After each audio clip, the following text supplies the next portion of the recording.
Halo teman-teman, apa kabar? Saya Iin Handayani. Kali ini saya akan berbagi tip-tip bagaimana mendampingi anak didik kita yang masih sekolah dasar dalam mengikuti daring.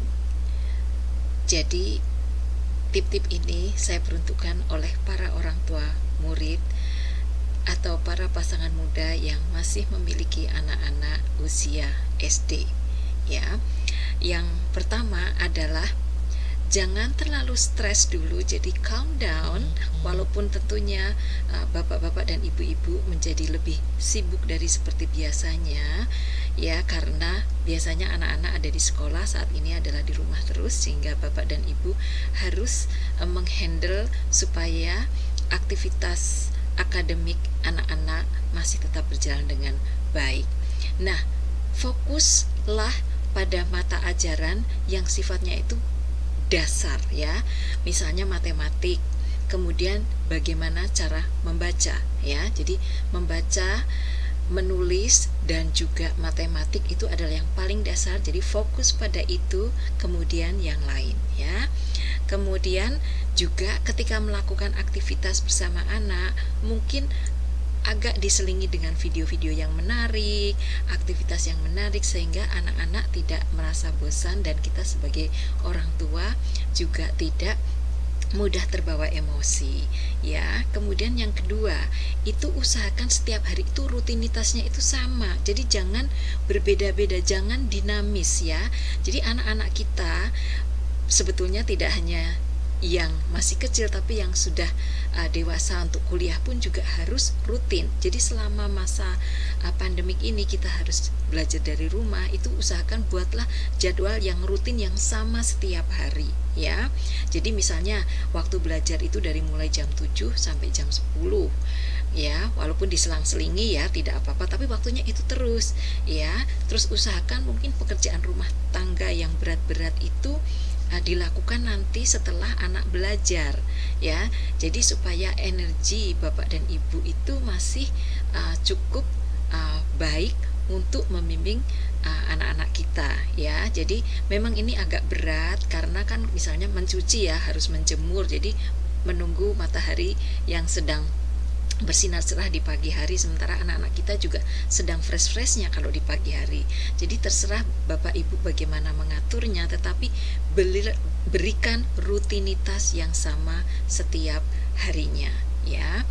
Kemudian yang ketiga, untuk tidak mengganggu suasana proses pembelajaran, matikan TV yang berisi warta berita atau sinetron atau hiburan, supaya anak-anak kita itu bisa fokus, dan juga kita sebagai orang tua yang mengajarkan materi, membantu mengajarkan materi pada anak juga bisa fokus, ya. Karena dengan adanya kita mendengarkan berita-berita dari luar, dengan kita mendengarkan hal-hal yang lain dari TV atau radio, itu akan membuat kita terganggu sehingga tidak bisa fokus pikiran kita.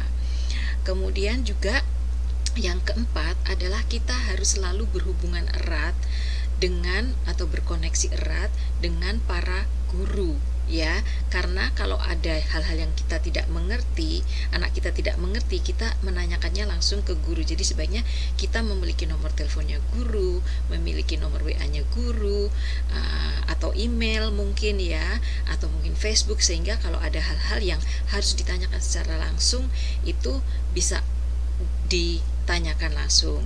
Kalau perlu, kalau punya grup WA misalnya seperti itu, nah itu bisa ditanyakan di situ, ya. Jadi orang tua harus selalu berhubungan erat dengan guru dari anak kita. Kemudian juga yang kelima, usahakan bahwa proses mendampingi anak yang sedang belajar daring atau istilahnya kita juga ikut belajar itu menjadi waktu keluarga yang berkualitas yang kita tunggu-tunggu atau anak kita tunggu-tunggu, ya. Jadi jangan terbawa emosi, ya. Jadi kita harus memberi motivasi kepada anak kita dengan suara yang hangat, suara yang manis, walaupun mungkin kita juga agak jengkel misalnya, ya, seperti yang saya lihat beberapa berita di internet bahwa para orang tua itu agak emosi dengan adanya proses daring ini ya. Jadi harus sabar karena kita semua mengalaminya dan kita harus bersama-sama untuk bisa melalui hal ini dengan baik ya. Dan anak kita jangan sampai traumatik ya. Jadi kita harus lembut, kemudian memberi motivasi, kita selingi dengan permainan-permainan yang sederhana, misalnya dengan menggambar, kita sediakan pensil berwarna, kemudian juga kita sambil menyanyi, kemudian kita juga mungkin sambil ketika kita memasak ya, misalnya anak sedang belajar membaca ya atau menulis, kita sambil memasak kita tunjukkan sayur-sayuran, buah-buahan, sehingga anak-anak kita bisa ikut belajar bersama kita di dapur yang sedang memasak. Kemudian yang keenam adalah skala prioritas ya. Jadi bapak dan ibu atau ibu dan bapak itu prioritasnya apa dalam minggu itu atau hari itu, kemudian dibuat ya, mungkin ditulis supaya tidak lupa atau mungkin ditaruh di cellphone ya.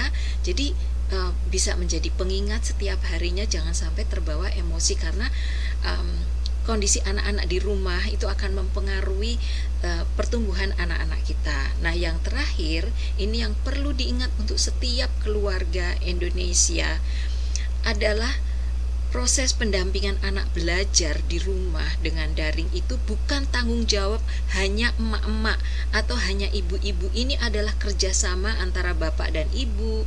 Kemudian kalau ada anggota keluarga yang lain, misalnya ada bude, ada tante, ada uwa, ada uni, ada kakak, ya, atau ada keponakan yang sudah dewasa. Usahakan itu menjadi tanggung jawab bersama, bergiliran mendampingi anak-anak kita yang masih SD, yang masih kecil, yang masih perlu bimbingan yang luar biasa karena kondisi ini juga membuat mereka kaget, mereka tidak bisa bermain dengan normal, mereka ingin ke sekolah tapi tidak bisa ya. Jadi ingatlah bahwa proses pendampingan membantu mendidik anak di rumah itu bukan hanya tanggung jawab ibu-ibu atau emak-emak, tetapi tanggung jawab keluarga atau tanggung jawab ibu dan bapak. Oke, jadi cukup sekian tips-tips dari saya tentang bagaimana mendampingi daring untuk anak-anak kita yang masih SD ya, agar anak kita tetap bisa sukses belajar.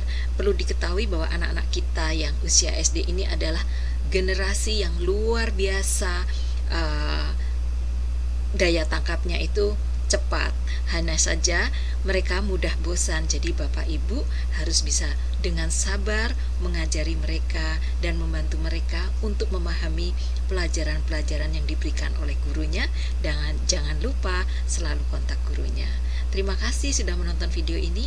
Sampai bertemu lagi di video mendatang. Bye-bye.